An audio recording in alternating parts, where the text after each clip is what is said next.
Hi, welcome to Ortho Evidence Orthopod.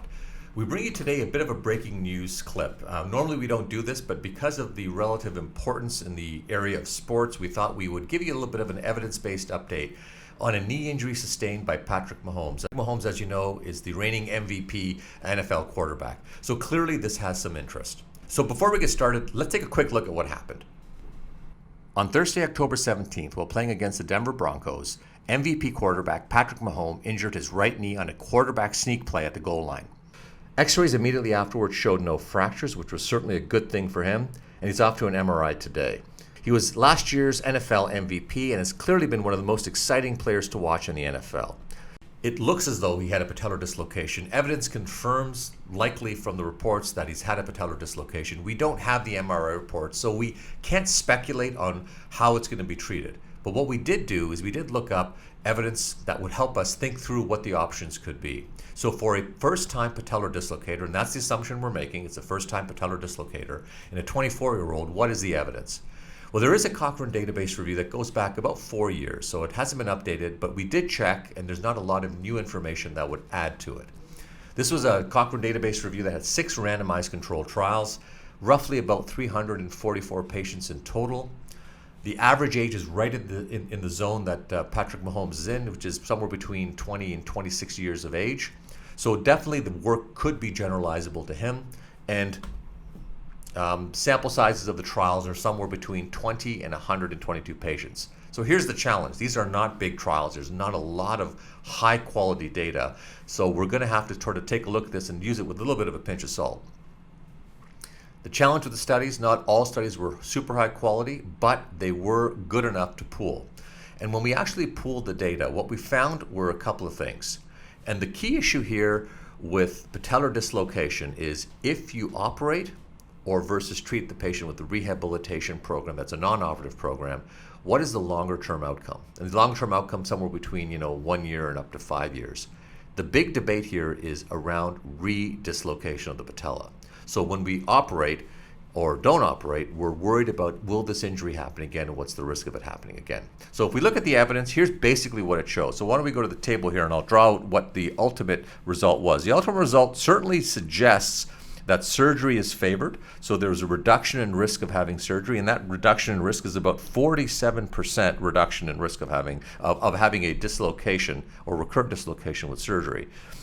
The confidence interval takes you roughly to about there and there. So goes down to about a 13% reduction risk of another recurrence, all the way up to, in this case, a 67% risk. So it's pretty narrow, and even in its worst case scenario, still suggests there may be some benefit to having this.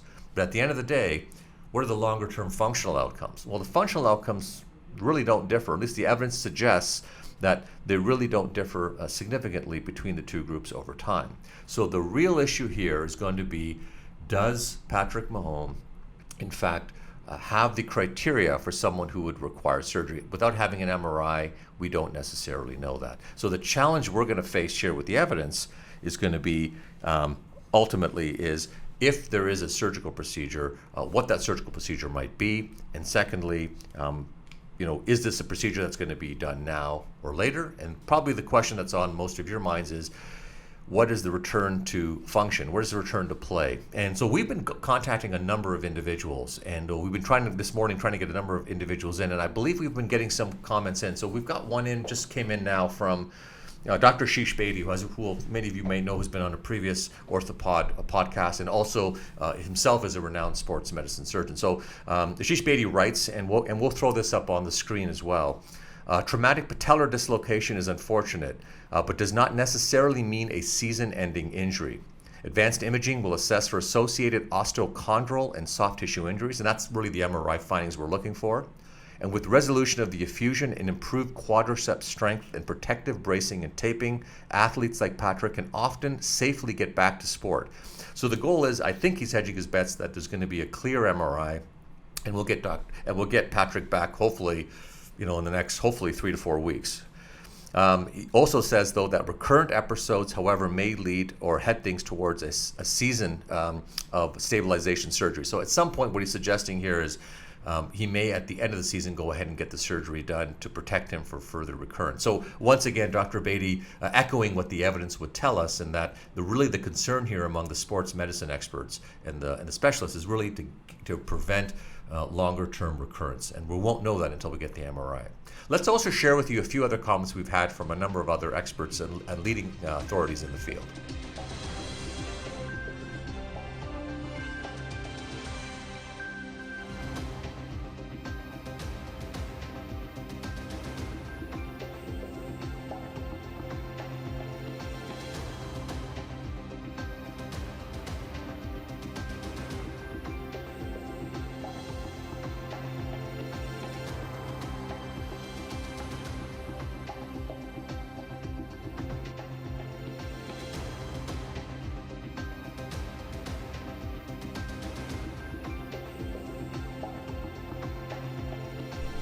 Thanks to all those experts who were able to give us some feedback and taking time this morning to get that to us as quick as we possibly could, because we wanted to make sure that we got it out to our membership today.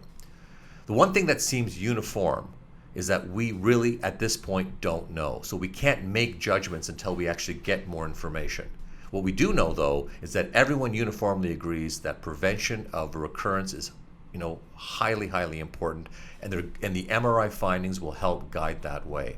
So we're going to keep you informed. We'll continue to post evidence-based reviews on this. What we have with respect to ACE reports, we'll continue to post, and we'll keep you updated. Thank you again.